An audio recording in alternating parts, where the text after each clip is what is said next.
Assalamualaikum warahmatullahi wabarakatuh. Dan selamat pagi.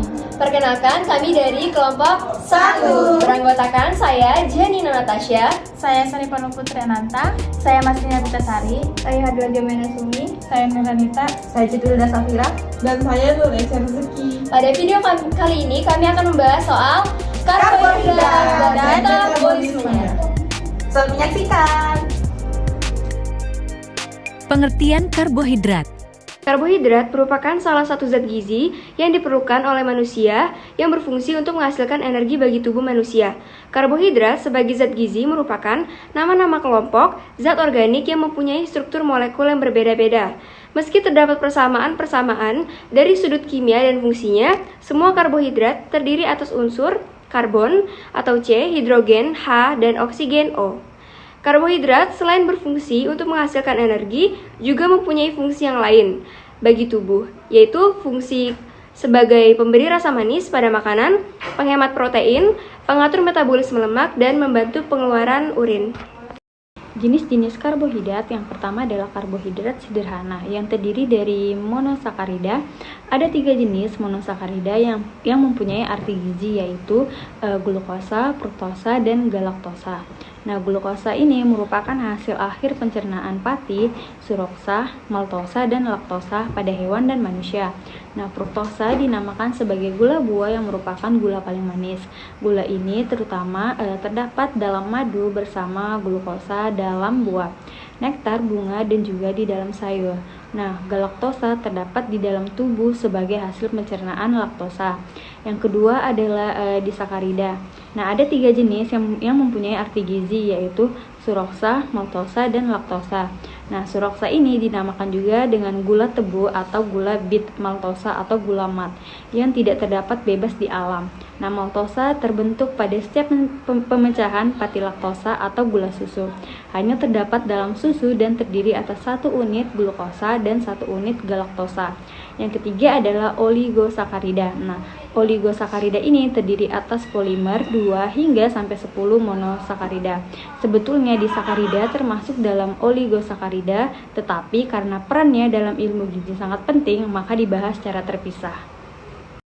Jenis karbohidrat yang kedua yaitu karbohidrat kompleks yang dimana terdiri dari 1 polisakarida, dimana jenis polisakarida yang penting dalam ilmu gizi adalah pati, dextrin, glikogen, dan polisakarida non-pati. Nah, pati sendiri merupakan karbohidrat utama yang dimakan oleh manusia yang dimana berasal dari tumbuh-tumbuhan. Yang kedua ada polisakarida non-pati atau serat. Serat mendapat perhatian karena peranannya dalam mencegah berbagai penyakit. Metabolisme karbohidrat dibagi menjadi 2, yaitu reaksi biokimia dan secara umum.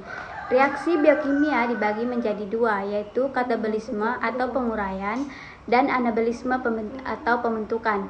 Kemudian secara umumnya terbagi menjadi 2, yaitu glikosis dan siklus Krebs. Baik, selanjutnya saya akan menjelaskan mengenai katabolisme. Bahwa kita ketahui tadi, katabolisme adalah penguraian. Apa sih contoh dari katabolisme? Yaitu fermentasi yang bahan dasarnya gula mengalami reaksi fosfilasi membentuk fosfogliseradehyid, yang dimana tahap berikutnya itu glikosid.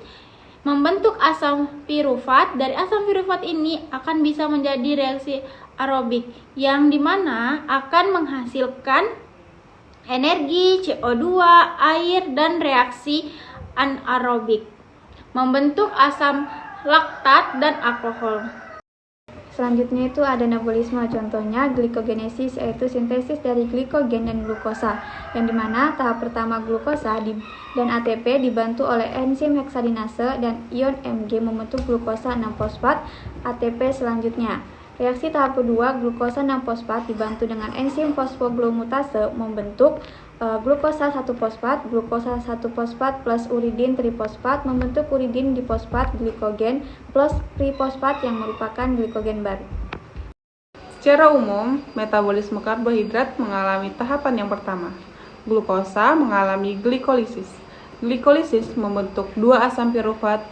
Dari tahapan ini membentuk 2 asetil-CoA. Kemudian masuk ke dalam siklus Krebs. Pada tahapan glikolisis menghasilkan 2 molekul ATP dan pada tahapan asam pirufat menghasilkan 2 molekul NADH dan 4 molekul ATP.